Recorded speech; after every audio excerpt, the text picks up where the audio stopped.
went there thinking, I'm doing this. And then somewhere down the line, maybe around the church, he kind of went, what am I doing? This is not me. Yeah. So there was a timeline that he did follow through. I believe so. Yeah. That's what I was playing. Mm-hmm. So if people don't think that, I wasn't playing it very well. End of the movie reveals that Nick did not break bad. And he does betray everybody. So why did he do it? Why did he choose to not follow through? Well, by the way, that was something we did not have that in the original script. So that was one of the things that I definitely pushed for, was not to just leave Nick turning in Donnie and then just going. There was a version where I left with Shava, who's the what would you say? She works at the Diamond Center, and this was just a much better ending, because you know what, Nick? What I love about this movie is the bonding between the two of them. They're surprised by each other. Nick now sees that he has somebody that's on his level, and he didn't expect that. And I think they learn who each other is, and there's I think he's surprised and feels a little guilty, but I don't think it was a decision that he made way back. And I've argued with people, even Christian, we have a different idea. I believe he changed his mind. I believe he really went there thinking, I'm doing this. And then somewhere down the line, maybe around the church, he kind of went, what am I doing? This is not me. So there was a timeline that he did follow through. I believe so. Yeah. That's what I was playing. Mm-hmm. So if people don't think that, I wasn't playing it very well. Last question for you. If there is a hypothetical third movie, what do you want to explore with your character? What's the next step? There's an idea just been pitched to me by Christian, and it's literally been 1 minute and 30-second pitch.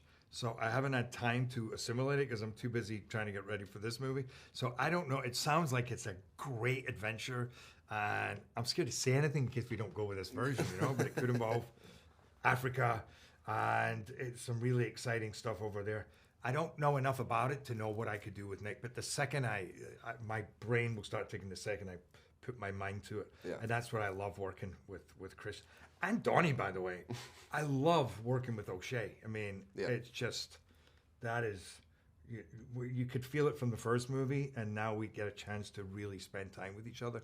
And I love watching that. He's just so talented, so fun to work with him, and I really feel what we did together is something unusual, for a heist movie. But in the end, it's revealed that Nick didn't actually break bad, and he does choose to turn everyone in.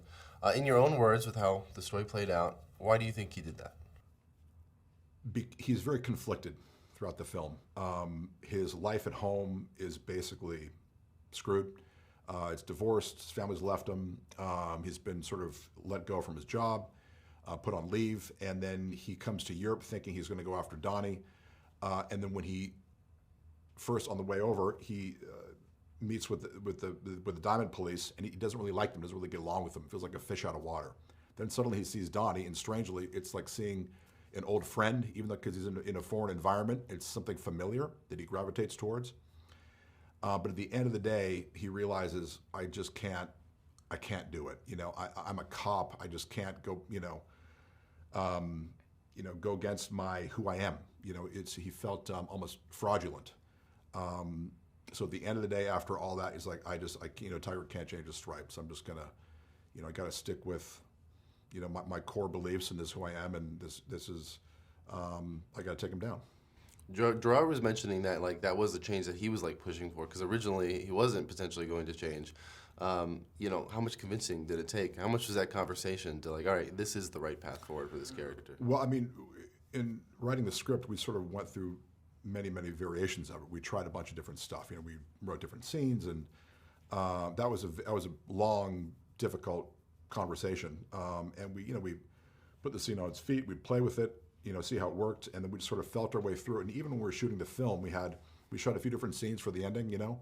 We're always just sort of emotionally feeling our way through it. We wanted to shoot the film, see how it felt, the performances and everything, to really make the final decision once we shot it and we were in the editing room.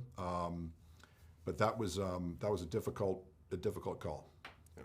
Now, Donnie's ending seems to set up a clear plot for a potential part 3. Are you actively planning another installment? Yes. So initially when I wrote the first one, it was always, I did so much research into heists, and a lot of them all over the world, that we knew we had a franchise. We had material for 5, 6, 7 movies. So the second one was always planned. The third one's planned. So it's all part of the, almost looking at it like, like a series, right? So, and the evolution of their characters and where they go next and what happens with them. And so yes, it's all mapped out. I got to ask about the former team. Nick kind of helped Donnie, but not everyone else. So are they plotting revenge there in the background? Are we going to see them again, maybe? Maybe. All hypothetical, obviously. Maybe. We'll see. Last question for you. We're on number 2. So with 2 done, what are you most proud of with how it all came out as? The relationship and the performances of Jerry and O'Shea, really. And that journey that Nick and Donnie go on into this new world they go on together, and how we just retooled that relationship is really something that's very, very cool. Thank you again for talking to me about the movie. It was a great time. I look forward to 3, 4, 5, 6, however many you want to do. There we go.